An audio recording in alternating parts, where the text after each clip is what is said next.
67장 다 함께 찬양하시겠습니다.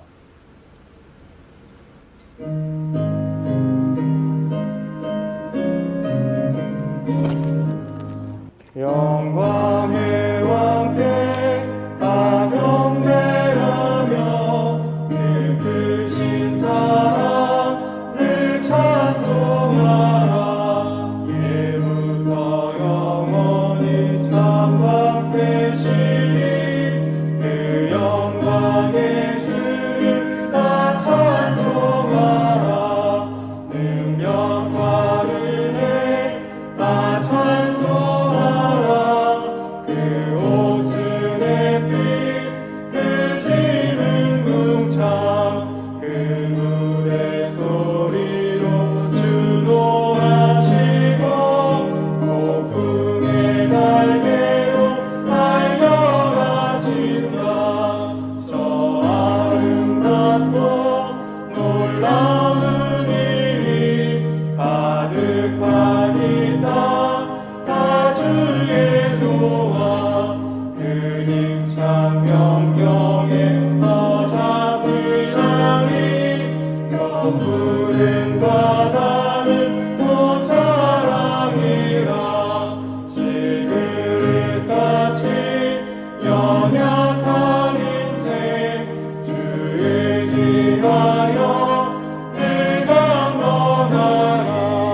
온 백성 지으신 왕이시니 그 자비 영원히 변함없소라.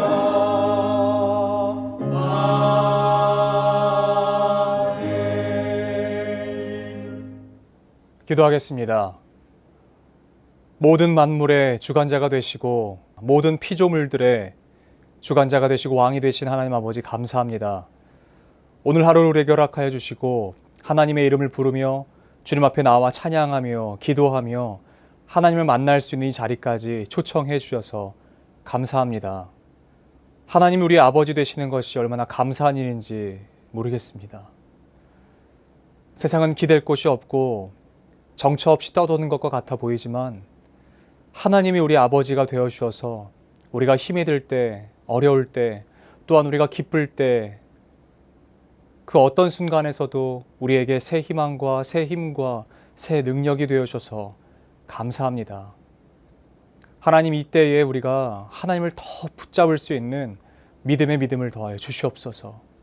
오직 하나님이 만주의 주 되신다는 것을 믿음으로 선포하며 살아갈 수 있도록 우리의 삶을 인도하여 주시고 우리가 다른 어떤 것에 기대하거나 기대지 않게 하시며 오직 성령 충만함으로 하나님 아버지께 나아갈 수 있도록 도와주시옵소서.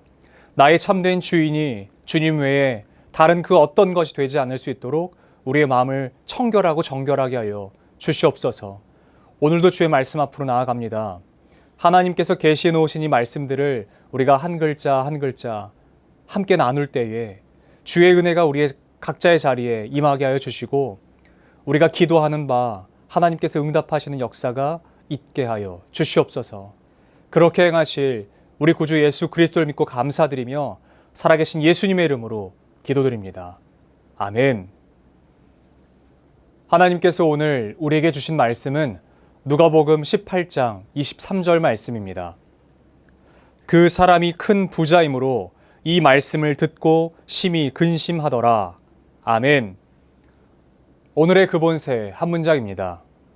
자기 사랑은 예수님께 자신을 드린 것이 아니라 예수님께 드린다고 하는 자신의 헌신을 사랑하는 것일 수 있습니다. 오늘 저는 사랑의 언어라는 제목으로 잠시 하나님의 말씀을 증거하도록 하겠습니다. 오늘 주님은 나의 최고봉에서는 우리에게 너무나 유명한 이야기를 하고 있는 것을 보고 있습니다. 목회자에게 있어서 가장 부담되는 설교가 무엇이냐라고 하면 자리가 부담돼서 물론 그것으로도 부담되기도 하지만요. 보통 유명하고 좋은 설교자가 소위 말하는 홈런 친 설교가 또 그것과 같은 본문을 할 때 참 어려운 것 같습니다. 더욱이 그 텀이 짧다면 더 그러하겠죠. 근데 얼마 전 이 본문으로 담임 목사님께서 설교를 다 하셨습니다. 사실 굉장히 부담도 되기도 하지만요. 이 안에서 하나님께서 이 시간 전하고 싶으신 메시지가 있다고 믿습니다. 이 안에서 하나님의 그 은혜를 함께 보며 함께 조명하는 시간이 되었으면 좋겠습니다. 우리는 어디에 힘을 쏟고 헌신하는지를 한번 살펴보아야 합니다. 한 부자, 이 청년 관리는요, 열심히 없지는 않았습니다.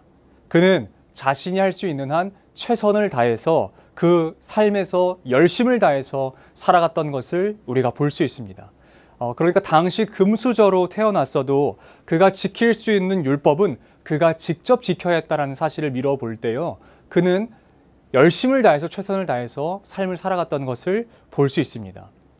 율법을 지키기가 쉬운 것은 결코 아니죠. 우리가 법으로 가지고 있는 항목들을 살펴보면 너무나 많아서 나열할 수 없습니다.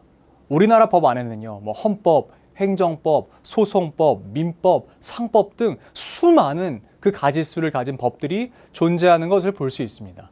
그런데 그거에 비해서 유대인의 율법은요, 고작 613개밖에 안 됩니다. 그러니까 다 지키기 쉽겠죠. 우리가 갖고 있는 법보다 훨씬 적은 가지수를 갖고 있으니까 그 정도 율법은 지키기 쉽죠 라고 생각할 수는 없을 것입니다. 그 누구도 613개밖에 없으니까 너네는 지키기 쉬워 라고 말할 수 없을 것이에요. 왜냐하면 그 613개를 줄이면요, 그 법은 오직 10계명으로 줄일 수 있기 때문에 그렇습니다. 뿐만 아니라 우리나라 안에서도 통용되고 우리나라뿐만 아니라 전 세계에서 통용되는 그 법의 기초, 주춧돌을 보면요, 10계명과 연관이 되어 있고 어떤 법은 이건 10계명이 아닐까 싶을 정도로 그 법에서 착안된 것들이 굉장히 많은 것을 볼 수 있습니다. 그런데 오늘 이 부자 청년은 계명을 지키면서 살았다라고 이야기합니다. 우리는 이 사람이 별 볼 일 없어 보이는 사람이라고 생각할 수 있지만요, 예수님께서도요, 인정하신 부분이 있습니다. 이 사람의 삶을 보았을 때요, 인정하신 부분이 있어요. 잘했다라고 이야기하십니다. 그런데 너에게 한 가지 부족한 것이 있다라고 이야기하고 계시죠. 물론 이 한 가지가 전부였을 수도 있겠지만 그 청년은 적어도 우리가 무시해도 될 만큼의 삶을 살지는 않았던 것 같습니다. 실제로 경건한 유대인들은요, 4세에서 5세쯤 되면요, 그 모세오경을 외우게 하기 시작합니다. 우리는 4, 5세 때 한글만 떼도 다행이다 라고 생각하는데요, 그 4, 5세의 유대인들, 경건한 유대 집안에서 태어난 아이들은 4, 5세만 돼도 모세오경을 그때부터 12살까지는 다 외워야 돼요. 그 9년의 시간 동안은요, 모세오경을 외우는 시간입니다. 왜 하필이면 모세오경을 외우게 하겠습니까? 어릴 때부터 경건한 삶이 무엇인지, 하나님의 뜻이 무엇인지 배우고 가르쳐야 했기 때문에 그렇다는 것입니다. 하나님의 법이 무엇인지 알아야 됐기 때문에 그래요. 이 청년도요, 아마도 그가 외웠던 대로 그 율법에 입각하여서 지키면서 살아갔던 것을 볼 수 있죠. 열심히 있었습니다. 그 누구도 이 청년에게 너 열심히 없어 라고 손가락질할 수 있을 만한 사람은 없다라는 것이에요. 그러나 예수님께서는 이 청년에게 한 가지가 부족한 것이 있다고 말씀하십니다. 우리 기준에서 본다면 이 청년은요, 분에 넘치도록 지키고 있는 것 같아 보였지만 예수님께서는 이 청년에게 부족한 것이 있어 라고 말씀하세요. 오늘 그 오스왈드 챔버스는 이 부분을 진심이라는 단어로 함축해서 정리하고 있는 것을 볼 수 있습니다. 그 청년에게 진심이 있다면 모든 소유를 팔아서 가난한 이들을 도왔을 테지만 반대로 예수님을 따르고자 하는 그 마음이 거짓이라면 그는 그의 발걸음을 돌이켜 그의 삶으로 다시 나아갔을 것이다 라고 정리하고 있는 것을 볼 수 있죠. 예수님께서 그에게 요구하셨던 것은요, 바로 진심이라는 것이에요. 너가 나를 진심으로 따르고자 한다면, 너가 나를 진심으로 따라와서 내 길을 함께 하고자 한다면 이 일을 하라는 것이에요. 떠보지 말고, 애둘러 말하지 말고 진심대로 행동하라는 것이었습니다. 모든 행동에 진심이 담길 수는 없습니다. 그러나 모든 진심은 반드시 행동으로 이어지게 되어 있습니다. 예수님께서는 지금 무엇을 확인하시는 것이냐면 너의 삶의 진정한 주인이 누구인지 정리하라라는 것이었어요. 너의 삶에 진심에 담겨있는 너의 주인이 누구인지 다시금 정리하고 와라 라고 말씀하시는 사건이라는 것이죠. 우리의 삶에서 우리의 믿음이 과연 언제 드러나겠습니까? 우리의 진짜 믿음이라는 것이 언제 드러나겠습니까? 행복하고 평안할 때가 결코 아닌 것입니다. 행복하고 평안할 때가 아니라 내가 생각하지도 못했던 암초와 같은 것을 만났을 때 우리의 진정한 믿음이 드러나는 것이에요. 감출 수 있습니다. 우리가 행복할 때는 감춰질 수 있어요. 억누를 수 있어요. 내가 믿음 좋은 사람인 것처럼 잘 포장될 수 있어요. 그러나 내가 예상하지 못했던, 그리고 내가 절대 만나고 싶지 않았던 문제를 만났을 때 나의 진정한 믿음이 수면 위로 드러나는 것을 봅니다. 시험과 역경, 문제를 만나봐야 나의 진정한 믿음이 진짜인지 가짜인지가 판별되는 것입니다. 그 청년은 한 번도 기대해보지 못했던, 아니요, 마주하고 싶지 않았던 상황을 지금 만난 것이에요. 그리고 그 상황을 넘어갈 만큼의 자신이 없자, 아니요, 진심이 없자 그는 다시 그의 삶으로 돌아간 것을 우리가 함께 말씀을 통해서 볼 수 있습니다. 그러나 우리의 마음에 둘 곳이 어디인지 우리가 함께 살펴보아야 합니다. 주님의 마음이 있는 곳에 우리의 마음이 있어야 될 줄 믿습니다. 오늘 누가복음에서 부자 청년 이야기를 통해서 우리가 보아야 하는 것은요, 예수께서 이 청년이 단순히 돈을 포기할 수 있는가 하지 못하는가 그 정도의 문제가 아니라 온 땅과 온 하늘과 온 우주의 주인이신 하나님의 마음은 무엇이고, 과연 그 하나님의 마음을 내가 알아서 나의 마음은 어디에다 둘 것인가 라고 하는 것을 살펴보는 것에 있다라는 것입니다.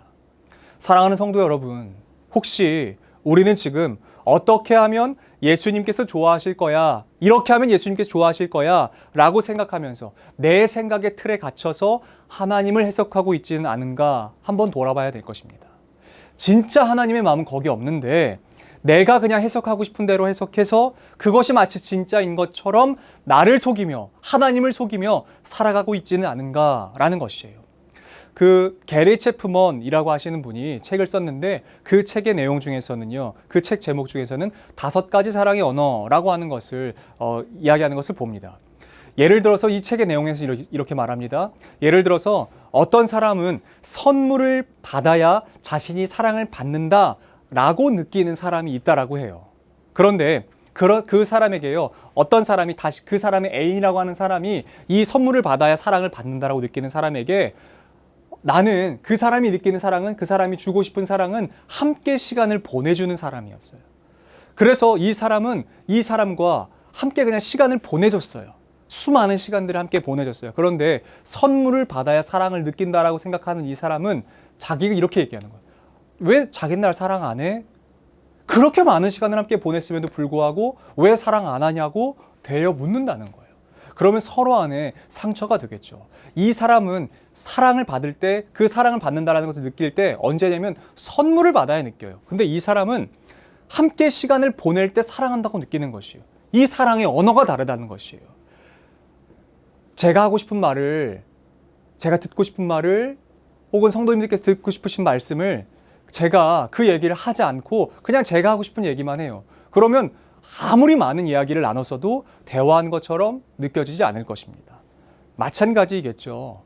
내가 주지 않아서 그 사람이 사랑을 받지 못한다라고 느끼는 것이 아니라 내가 줬음에도 불구하고 그 사람이 사랑을 받지 못했다고 느끼면 얼마나 가슴이 아프겠습니까? 열심이 없는 것이 문제가 아니라는 것이에요. 내 열심을 과연 어떤 방향으로 어떻게 쏟을까가 문제라는 것이지요. 이 부자 청년은 열심이 없었던 것이 아닙니다. 그러나 그에게 없었던 것은 무엇이냐면 하나님의 마음이 어디에 있었는지에 대한 관심이 없었던 것이에요. 예수님의 마음이 과연 어디에 있었는가에 관심이 없었다라는 것이에요. 이 받고자 하는 사람의 입장에서 받지 못했다라고 느끼면 나의 열심은 그냥 수포로 돌아가는 것 정도겠죠. 그것과 마찬가지인 것입니다.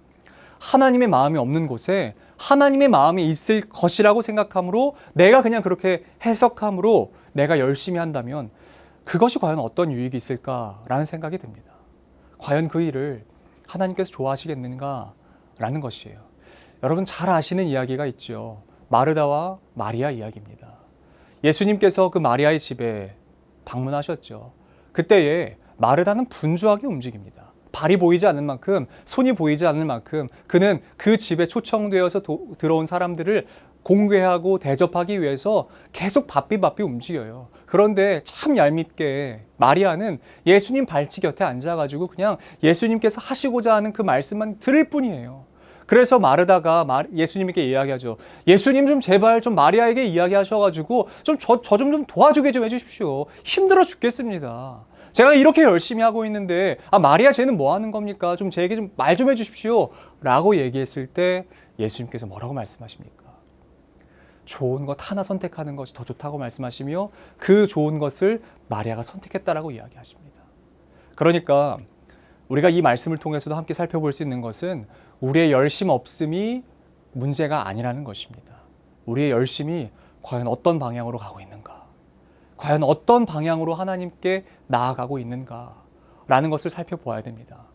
사역을 열심히 하는 것은 너무너무 중요합니다. 하나님의 몸을 세우기 위해서 그 열심으로 사역을 하는 것 너무너무 중요합니다. 그런데 사역함으로 말미암아 하나님을 놓친다면 그것은 좀 문제가 되는 것이 아닐까요? 하나님을 사랑함으로 사역을 시작했지만 어느 순간부터 이 사역 때문에 진정 하나님을 놓친다면 그 상황에서는 무언가 우리가 다시 점검하고 돌이켜야 되는 것은 아닐까라는 생각을 해봅니다. 하나님은요, 단순히 우리의 헌신에 몰두하고 계시는 하나님이 아니라는 사실입니다. 우리가 얼만큼 헌신하느냐에 하나님의 마음이 있으신 것이 아니라 오히려 우리가 하나님을 얼마나 사랑하는가, 거기에 하나님의 관심과 하나님의 온 관심, 온 마음이 쏟아져 있다라는 것이에요.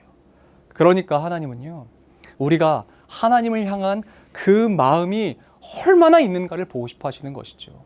얼마나 많은 것을 했느냐가 아니라 하나님을 얼마나 사랑했느냐를 하나님은 우리를 통해서 보고 싶으시다라는 것을 우리가 깨달아야 될 줄로 믿습니다. 이 예수님의 말씀에 부자 청년은 근심하며 돌아갔다라고 이야기합니다. 여러분들에게 질문하고 싶습니다. 사랑하는 성도 여러분, 여러분들도 근심하시면서 돌이키시겠습니까? 내가 할 수 없는 것을 예수님께서 요구하셨다라고 생각하면서 돌이키시겠습니까? 우리는 생각하기를 하나님은 많은 것을 요구하시는 하나님이라고 생각하기 쉽습니다. 그러나 하나님께서는요, 부자의 주머니에서 나오는 그 돈에 관심 있으신 것이 결코 아닙니다. 그의 마음이 어디에서 나오느냐, 거기에 관심이 있으셨다는 것을 우리가 깨달아야 될 줄로 믿습니다. 우리의 삶에서 하나님께서 기대하시는 바도 마찬가지라 믿습니다. 내가 이런 모습을 보이면 하나님께서 사랑하실 것이라고 하는 내 생각과 내 기준에서의 하나님을 향한 그 헌신이 아니라요, 하나님은 가장 기뻐하시는 것이 그냥 내 존재가 내 존재로서 하나님께 나아갈 때 하나님은 가장 기뻐하시는구나. 그리고 여러분, 사역은 언제 하시냐면 하나님과의 관계가 깊어짐으로 말미암아 하나님께 내가 무언가를 하지 않으면 안 될 것 같으니 이 뜨거운 가슴이 일어날 때, 그때 사역으로 나아가면 훨씬 더 우리의 사역이 풍성해지는 것을 보게 되는 것을 봅니다. 내 생각으로 하나님께 헌신하고 싶은 대로 헌신하는 것이 아니라 내가 그냥 하나님 헌신 드렸으니까 하나님 받으십시오 라고 이야기하는 것이 아니라 좀 하나님께서 받으시고 싶어 하시는 것을 드리면 어떨까요? 하나님께서 원하시는 것을 우리가 드리면 어떨까요? 하나님께서 우리에게 받고 싶으셨던 것을 우리가 우리의 삶을 통해서 드리면 어떨까요? 방향을 제대로 잡고 하나님의 마음을 잘 알아서 정말 하나님께서 원하시는 그것을 우리의 삶으로 좀 드리는 삶을 살아갔으면 좋겠습니다. 오늘 하루를 살아내실 때 우리 이런 삶에 좀 도전하시면 어떨까 싶습니다. 우리가 헌신하고 우리가 나아감에 있어서 그 자리에서 우리가 다시 한 번 더 좀 점검해 보았으면 좋겠습니다. 단순히 내가 하나님께 이렇게 해야 인정받을 것이다 라고 하는 생각으로, 아니면 어떤 사람이 내가 이 자리에 있어야 나를 인정해 줄 것이다 라고 하는 기대로 혹시라도 그 자리를 지키셨다면 우리가 다시 한 번 더 하나님 앞에, 하나님, 제가 이 일을 열심히 하지만 하나님을 사랑하는 것보다는 열심히 하지 않겠습니다. 하나님을 더 사랑하게 하십시오. 하나님을 사랑함으로 말미암아 그 사랑에 대한, 하나님을 향한 그 사랑에 대해서 제가 이 마음으로, 그 마음으로 이 사역에, 이 헌신에 더욱더 정진하며 나아갈 수 있도록 도와주십시오 라고 생각하면서, 혹시라도 아주 혹시라도 주객이 전도된 삶이었다면 우리 좀 다시 한번 정리하는 우리 오늘 하루의 삶이 되었으면 좋겠습니다. 하나님은 우리의 헌신과 우리의 사역 이전에 우리의 존재 자체로 하나님 아버지께 나아가 하나님과 교제하는 것을 그렇게 기뻐하시는 줄로 믿습니다. 우리의 주머니에서 나오는 헌금과 헌신보다 하나님은 우리의 마음, 하나님을 향한 우리의 사랑이 그 사랑에 더욱더 목말라 하고 계시고 더 원하시는 하나님이시다라는 사실을 우리가 기억함으로 말미암아 그분 보좌 앞으로 나아가 그분과 더 깊은 교제 나누시는 오늘 하루의 삶이 되시기를 예수 그리스도의 이름으로 축복합니다. 기도하겠습니다. 사랑하는 하나님, 우리의 삶이 하나님을 향한 그 사랑보다 그 어떤 것도 앞서지 않게 하여 주시옵소서. 내가 하나님을 사랑하기에 정말 어제보다 오늘 더 사랑하게 하시고 오늘보다 내일 더 깊이 사랑하게 해주십시오. 우리를 향해서 매일마다 새로운 사랑의 노래를 부르시는 하나님의 그 사랑에 우리가 응답하며 나아감으로 또한 우리도 어제보다 더 깊은 사랑으로 하나님께 보여드리고 우리가 만약 선택해야 하는 우리의 삶에 가장 귀한 가치가 있다면 하나님을 사랑하는 것, 그것인 줄로 우리가 믿고 나아갈 수 있도록 우리의 발걸음을 인도하여 주시옵소서. 때로는 우리가 그 방향을 놓치고 걸어갈 때가 있지만 그때에 우리에게 더 하나님의 그 길을 보여주시고 더 나아갈 방향으로 인도하여 주시옵소서. 우리 이어서 주님께서 가르치신 기도로 오늘 예배를 마치도록 하겠습니다. 하늘에 계신 우리 아버지, 아버지의 이름을 거룩하게 하시며 아버지의 나라가 오게 하시며 아버지의 뜻이 하늘에서와 같이 땅에서도 이루어지게 하소서. 오늘 우리에게 일용할 양식을 주시고 우리가 우리에게 잘못한 사람을 용서하여 준 것 같이 우리 죄를 용서하여 주시고 우리를 시험에 빠지지 않게 하시고 악에서 구하소서. 나라와 권능과 영광이 영원히 아버지의 것입니다. 아멘.